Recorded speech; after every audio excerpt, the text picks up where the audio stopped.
साथियों, ये टेक्नोलॉजी का युग है। हर दिन नई रिसर्च हो रही है, नए नए एआई इनोवेशन सामने आ रहे हैं। इस दौर में एक सवाल बहुत महत्वपूर्ण है। लोगों की क्रिएटिविटी को कैसे बचाए रखा जाए। नई टेक्नोलॉजी के साथ आगे बढ़ते हुए हम अपनी जड़ों से कैसे जुड़े रहें, इन सवालों का समाधान खोजा है नालंदा विश्वविद्यालय ने।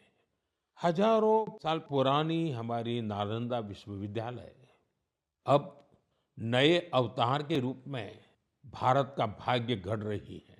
2 साल पहले मुझे नालंदा विश्वविद्यालय के नए परिसर के लोकार्पण का अवसर मिला था। नालंदा विश्वविद्यालय ने शास्त्रार्थ की हमारी प्राचीन परंपरा को फिर से जीवन किया है।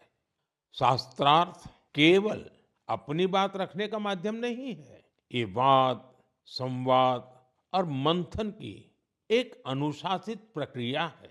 इसमें तर्क के साथ, तथ्य के साथ अपनी बात कहना बहुत जरूरी होता है और उसमें आपकी महारत होनी चाहिए। दूसरों के विचारों को धैर्य से सुनने और समझने की सीख भी इस शास्त्रार्थ की प्रक्रिया से मिलती है। मुझे खुशी है कि नालंदा विश्वविद्यालय ने इसे अपने दीक्षांत समारोह का हिस्सा बनाया। इसमें भाग लेने वाले करीब आधे स्टूडेंट्स अन्य देशों से आए थे। एक प्राचीन परंपरा को आज के समय से जोड़ने का ये प्रयास बहुत सराहनीय है।